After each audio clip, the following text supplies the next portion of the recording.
নমস্কার, আমি রিঙ্কু। কেমন আছেন আপনারা সবাই? আশা করছি আপনারা সবাই ভালো আছেন।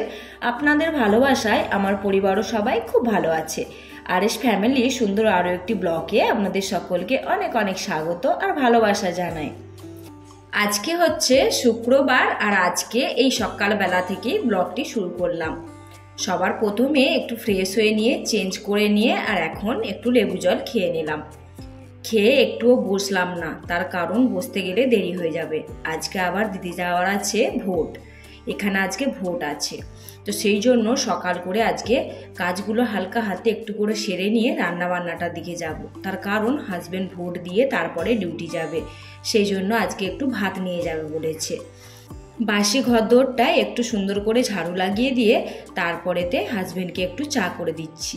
যেহেতু আমি লেবু জল খেয়েছি, এখন চা খাবো না, একবারে একটু বেলার দিকে চা খাবো। আর এখন ঘড়িতে কটা বাজবে, ওই হয়তো 6:30 মতো বাজছে। হাজব্যান্ড কিন্তু উঠে পড়েছিল, উঠে ফ্রেশ হয়ে এই বিছানাতে আবার একটু গড়াগড়ি করছিল। তারপরে এই যে চা নিয়ে আসতে আবার উঠে এবারে চা খেয়ে নেবে। আর ততক্ষণাৎ ওইদিকে চালের বস্তাটা কালকে নিয়ে এসেছিল, আর এইটা 30 কিলোর বস্তা। এই বস্তাটা আমার দ্বারা তো ঢালা হবে না, সেই জন্য এখনই খুলে ফেলছি। যতটা দরকার রান্নার জন্য একটা ছোট ডাব্বাই করে ওই শোকেস আলমারিটার মধ্যে রেখে দেব। রোজের না হলে ওই ড্রাম থেকে বের করতে কিন্তু প্রচণ্ড অসুবিধা হয়। আর এখানে খানিকটা চাল নিয়ে নিলে কি হবে, আমাদের প্রায় 1 সপ্তাহ মতো চলে যাবে। এই যে এইখানে আমি আমার মতোটা তুলে নিলাম, তারপরে হাজব্যান্ড এবারে ড্রামে ঢেলে দিচ্ছে। আর এইরকম ড্রামগুলো কিন্তু একদিক দিয়ে ভালো, একবারে যতটা চাল হোক না কেন 35 কিলো মতো চাল ওই ড্রামের মধ্যে ধরে যায়।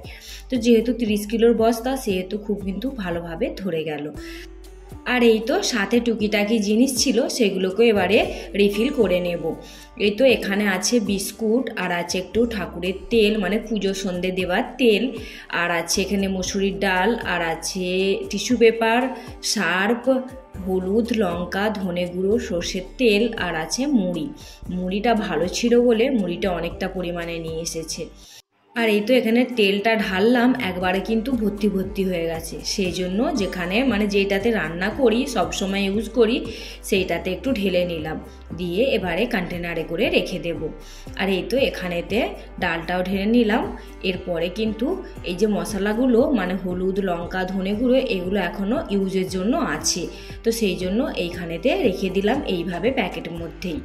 আর এই যে বিস্কুটগুলোকেও এবারে ছোট ছোট প্যাকেট হলে ওই তো আমার শ্বেতামা বদমাইশি নিয়ে নেবে, আবার খাবে না, সবটা কিন্তু দুধে ভিজিয়ে নষ্ট করে দেয়। সেই জন্য প্যাকেটগুলোকে এইভাবে ঢেলে ঢেলে রেখে দিলাম। তাহলে কি হবে, এর মধ্যে থেকে 2-4টে করে দেব নিজে হাতে, আর এর থেকে মানে বেশি জেদও করে না।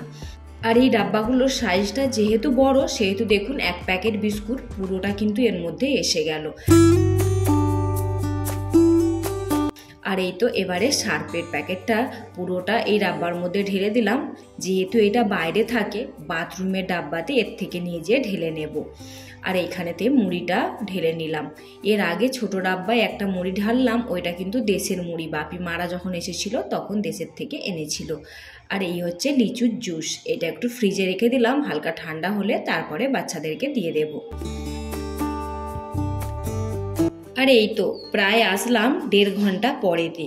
এর মধ্যে হালকা হাতে ডাস্টিং করে মোছা লাগিয়ে স্নান সেরে চলে গেছিলাম ভোট দিতে। আর যেহেতু বেশি দূরে যেতে হয়নি, বাড়ির পাশেই ছিল, সেই জন্য কিন্তু চটজলদি চলে এসেছি। আর এই তো এবারে ঝটপট করে রান্নাটা করে নিচ্ছি।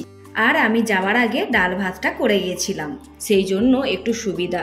আর এই যে ভেন্ডিটা দেখলেন, ভেন্ডিটা রাত্রেবেলায় কেটে রেখেছিলাম, সেই জন্য কিন্তু আরও একটু তাড়াতাড়ি হয়ে যাচ্ছে।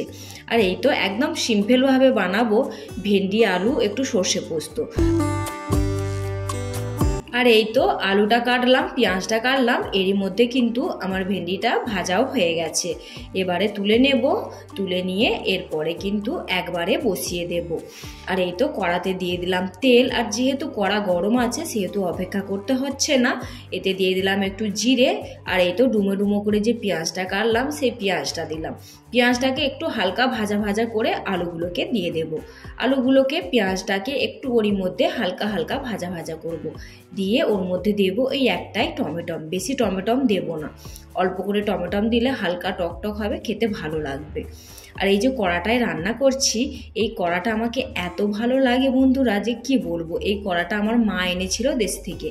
তো এই কড়াটাতেই কিন্তু যখন থেকে মা এনেছে তখন থেকে বেশিরভাগ আমি এই কড়াটাতেই রান্না করি। বেশ ছোট্ট পাড়া, রাঁধতে বেশ ভালো লাগে আর মাছতে ঘষতেও বেশ সুবিধা। আর এই তো এখানে টমেটম দিয়েও আরও একটু ভাজা ভাজা করে এখানেতে হলুদ, লঙ্কা আর নুন দিয়ে জল দিয়ে দিলাম। ওই যে যেহেতু সর্ষে পোস্ত করব সেহেতু বেশি নাড়া ভাজা করব না। সর্ষে পোস্ত মানে একটু হালকা হালকা ভাজা দিয়ে তারপরে সর্ষে পোস্তটা দিয়ে বানালে কিন্তু খেতে দারুণ হয়। আর এই তো এখানে নিয়ে নিলাম 1 চামচ মতো সর্ষে, আর ওই চামচেরই একটু বেশি করে নেব পোস্তর পরিমাণটা হালকা একটু বেশি হলে ভালো লাগে। আর এরই মধ্যে সর্ষে পোস্তটা কিন্তু আমি শিলনোড়াতে করে বাটলাম, আমার মিক্সিটা একটু প্রবলেম করছে। তো এর মধ্যে দেখলাম সবজির আলুগুলো সেদ্ধ হয়ে গেছে প্রায় 80%। এরপরে ভেন্ডিটা অ্যাড করে দিলাম, যেহেতু ভাজা রয়েছে সেহেতু বেশি সময় লাগবে না। এবার একটু নাড়াচাড়া করে একবার ঢাকা দিয়ে দেব, তারপরে কিন্তু আমি সর্ষে পোস্তটা অ্যাড করব। আজকে আমার এই পর্যন্ত ব্লগটি আপনাদের কেমন লাগলো অবশ্যই কমেন্ট করে জানাবেন। যদি ভালো লেগে থাকে তো প্লিজ একটা লাইক দিয়ে দেবেন। আর যদি আমার কোনো নতুন বন্ধু আমার আজকের ব্লগটি দেখে থাকবেন, আপনাদের যদি কোথাও একটু ভালো লাগে তো প্লিজ একটা লাইক দেবেন। আর যদি কোথাও একটু মনকে ছুঁতে পারি, জয় করতে পারি, তাহলে অবশ্যই চ্যানেলটাকে সাবস্ক্রাইব করে আমাকে আপনাদের পরিবারের একজন করে আমাকে একটু ইউটিউব পরিবারে আর 5 জনের মতো জায়গা করে নিতে সাহায্য করবেন। আর এই তো এরই মধ্যে রান্নাও কমপ্লিট হয়ে গেল। এবারে গ্যাস চুলাটাকে একটু পুছে নেব। আর রান্না তো ঝটপট করে তেমন কিছু করতেই পারলাম না। ওই ভেন্ডি আলুর একটু সর্ষে পোস্ত করলাম আর অল্প করে একটু ডাল করলাম আর ভাত। এরই মধ্যে কিন্তু হাজব্যান্ড ডিউটি বেরিয়ে গেছে। আর এখন ঘড়িতে সময় হচ্ছে ওই 11টা 10-15 মতো। আজকে একটু দেরি হয়ে গেল, যেহেতু ওই ভোট দিতে যাওয়ার ব্যাপার ছিল সেই জন্য। তারপরে এসে রান্না করলাম, ওই জন্য কিন্তু একটু দেরি হয়ে গেল। আমি অবশ্য বলছিলাম ছুটিই করে নিতে, কিন্তু বললো না একটু কাজের চাপ আছে, আবার পরশুদিনে সানডে, সেই জন্য চলে গেল। আর এই তো সুন্দর করে গ্যাসটাকে কিন্তু সাফ করে নিলাম। আর এই তো সামনে যে ছোট র্যাকটা রাখা আছে ওইটাকেও কিন্তু হালকা হাতে পুছে নিচ্ছি। তার কারণ রান্নার পরেতে দেখবেন একটু হালকা তেল চিপটানি তো পড়েই যায়। যদিও চিপনি লাগানো আছে সেরকম পড়ে না, তবুও মন মানে না। যেমন এই রান্না করার পরেতে প্রতিদিন একটা অভ্যাসে দাঁড়িয়ে গেছে এই হালকা হাতে একটু করে পরিষ্কার করে নেওয়া। আর পরিষ্কার করে নিলে কি হয় বলুন তো, আমাদেরই ভালো, একবারে ডিপ ক্লিনিং করতে হয় না। প্রতিদিন এইভাবে একটু করে হাত লাগিয়ে দিলে জিনিসটা বেশ চকচকে থাকে আর ইউজ করতেও দেখবেন বেশ ভালো লাগে। আর এই তো এখানে মশলার ডাব্বাটাও একটু সুন্দর করে পুছে এবারে রেখে দেব। আর এই তো এই ফাঁকে আপনাদের সাথে কথা বলতে বলতে অনেকটা কাজই কিন্তু এগিয়ে ফেললাম। কিচেনটা পুরো ক্লিনিং করে নিলাম। এবারে একটু বাসনগুলোকে গুছিয়ে ধুয়ে নেব। আর ওইদিকে কিন্তু আমি মেশিন লাগিয়ে দিয়েছি কাপড় জামা ধোয়ার জন্য। তো যেহেতু অনেক দিনই হাত দিয়ে কাচা ধোয়া করছি, আর আজকে ওই যে যেহেতু কুলার চলে রাত্রে, সেই জন্য কিন্তু রাত্রেবেলা এসি কম্বলগুলো গায়ে দিতে হয়। আর একটু দেখি গায়ে দেওয়ার সময় কেমন একটা গন্ধ ছাড়ে, সেই জন্য আজকে ভাবলাম একটু মেশিন লাগিয়ে দিই আর এই এসি কম্বল দুটোকেও ধুয়ে দিই। একটা তো ঋতিশা গায়ে দেয় আর একটা হচ্ছে আমরা গায়ে দিই। আর এই তো এইবারেতে জামা কাপড়গুলো ড্রাই করে নেব, ড্রাই করে নিয়ে ছাদে মেলে দেব। তাহলে কিন্তু মোটামুটি আজকের মতো কাজ আমার কমপ্লিট। আর এখন ঘড়িতে সময় হবে কটা, হয়তো এখন 11:15 মতো বাজছে।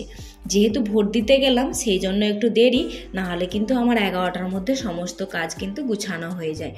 আর এই তো এইখানেতে আমি কিন্তু নিচেতেই জামাগুলোকে উল্টে নিলাম, তার কারণ ছাদে তো এত রোদের তাপ যে বলার মতো না। ওইখানে দাঁড়িয়ে এই এতগুলো জামাকে উল্টে পাল্টে মিলতে গেলে অনেকটা সময় লেগে যাবে আর অনেকটা কিন্তু শরীরটাও দুর্বল হয়ে যাবে। সেই জন্য এই বুদ্ধিটা কাজে লাগালাম। চলুন তাহলে আজকের মতো এই পর্যন্তই, আবারও দেখা হবে নেক্সট একটি ব্লগে।